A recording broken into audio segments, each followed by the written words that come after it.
was a real back and forth about who would be on this mission, who wouldn't be on this mission.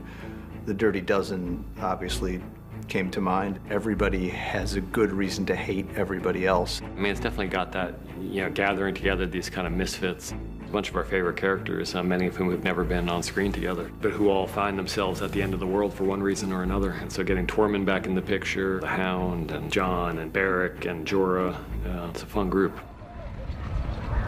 The sequence had been so well conceived on a visual level by Alan and his team.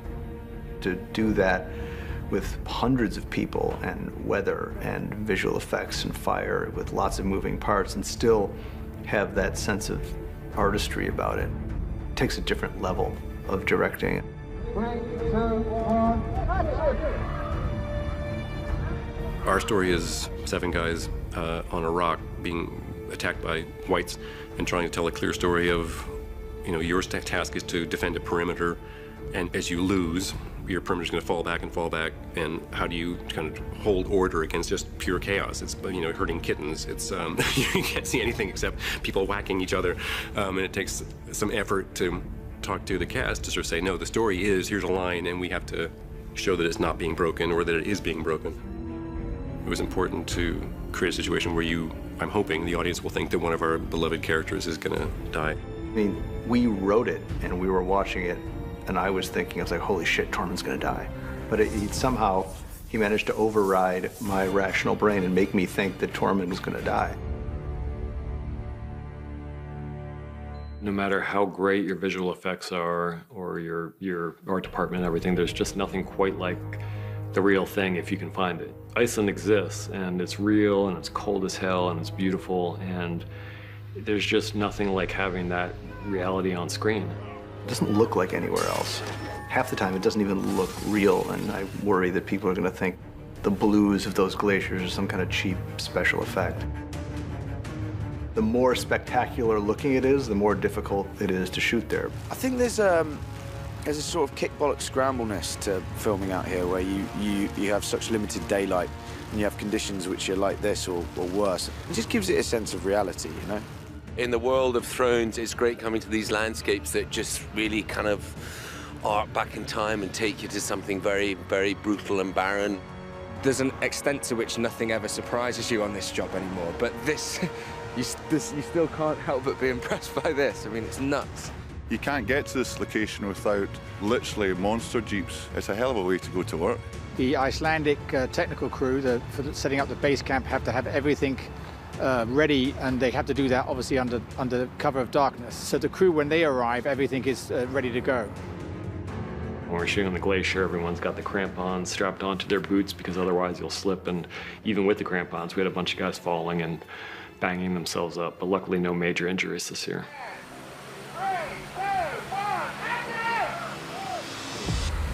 What we had to go through to get the zombie polar bear was writing the zombie polar bear into every season of the show for about 4 seasons. We thought they'd be so excited to do a zombie bear, and it's kind of like, oh my God, they're serious about doing this fucking zombie bear. Only to have Bernie and the visual effects guys tell us in the nicest possible way, fuck you, we cannot afford a zombie polar bear. This year made perfect sense that you could have one of these things out there, and we really put our 4 feet down and we said, God damn it, we want a zombie polar bear.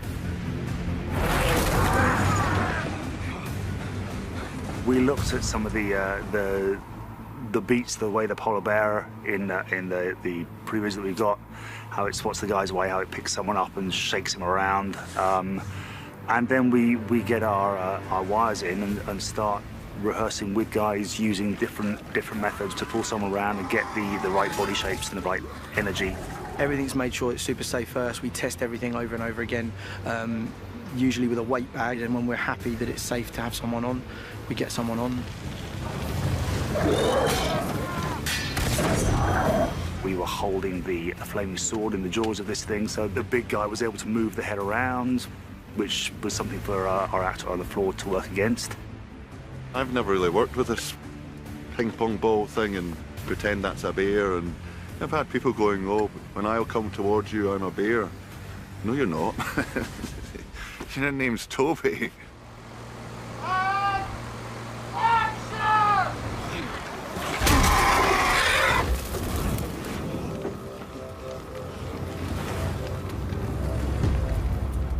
Most of the heavy lifting of the sequence, that was all in Wolf Hill Quarry in Belfast.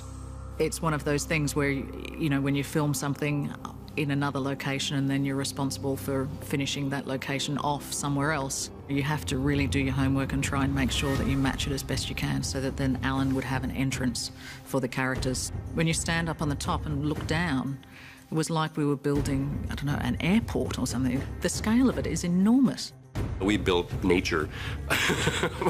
No, sometimes I walk out there and I think we're crazy people. We had a really tricky time trying to work out what a frozen lake looks like and how we can achieve that. And that went from a compacted quarry floor to putting concrete down to a nice flat finish, and then there had to be hues of colour that had to be added to that. Then we had to work out how the ice would look, trying to make that look three-dimensional and as if it was transparent ice. All these things are really, really tricky. Stop!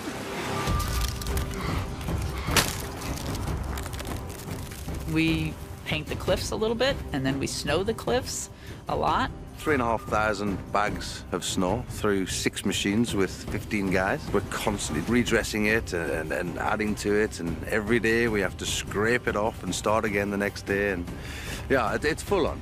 It's a really cool set. Like it's an amazing set. They cemented a whole quarry to flatten it out to make it look like an ice lake.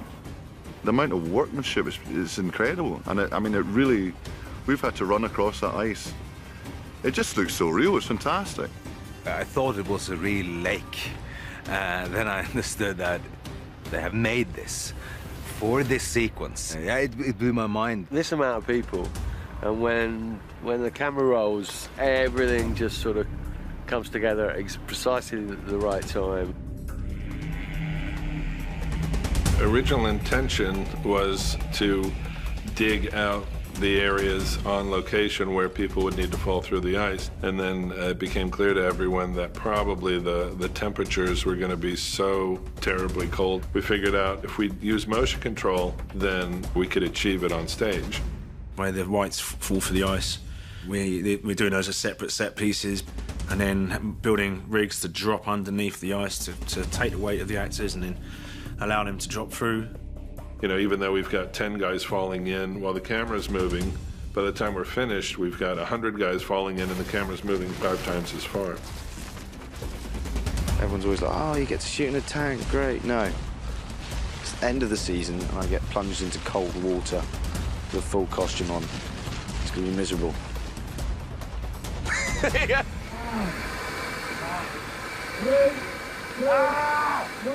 When you're in the middle of a fight, you need to have all your adrenaline on a maximum. So I had to be pumped up and ready in 5 to 10 seconds and then calm the fuck down very fast. You've got to loosen up, you've got to be ready for a fight. With a big Norwegian and we're both looking at you, ah! Ah! Ah! Even the extras are so into it. They're ah! One of our heroes gets chased to the top of the island. The higher edge is about 11 foot from the frozen lake. Big trust thing because I'm falling into the guys. The guys are catching me off the end of the rock, opposed to where you'd normally do falls into boxes or an airbag.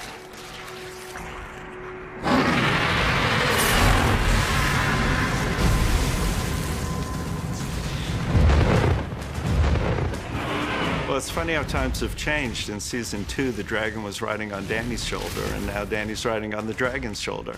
And when Danny gets on and off the dragon, it's sort of like wheeling up the stairs to a 747. We've modeled the dragon and then laser cut this full-scale giant piece of polystyrene to create a section of the dragon's back that is living on the island at the frozen lake. I've got a bit of climbing to do on that contraption with a person on my shoulder. I just hope I can do it. Well, I've never flown a dragon before. I'm sure we'll be fine, just hang on. This year, things are a little bit beefier. We have a bigger motion base, we have a bigger buck. It's a lot harder, especially for Amelia. It's one thing to act in a room with somebody and to draw on your considerable resources as an actor. It's another thing to have a situation that's supposed to incorporate the same level of emotion, but in the most artificial environment you can possibly imagine. It's the opposite of walking in costume through Iceland. You know, the harder the challenge, the more I relish it. But this really, you're like, can I just even maybe have like, you know, like a screen with like clouds or something? Like, I've never flown on a dragon. And to just harness that power, can you even imagine? The fire column slicing the ice, we wanted to make sure that it looked like a cutting torch, and it's exploding the ice, you know, atomizing the ice immediately. So we worked with Sam's team again, and when you see it, you know, it really is awesome.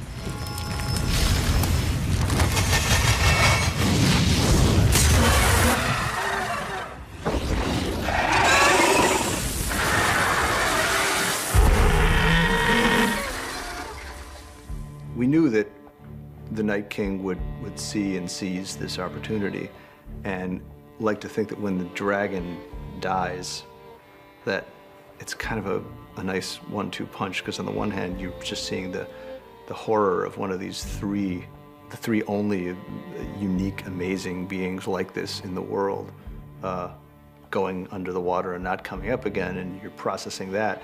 And then you're processing something that's even worse, which is when it comes back out from under the water again. The eyes of the White Walkers and the Whites have been such a prominent feature of the show, and a lot of work has gone into the specifics of how the eyes look, and to see that hopefully iconic image at this point blown up to the size of, you know, a beach ball, that seemed like it was an inherently crowd-pleasingly oh shit moment for everybody.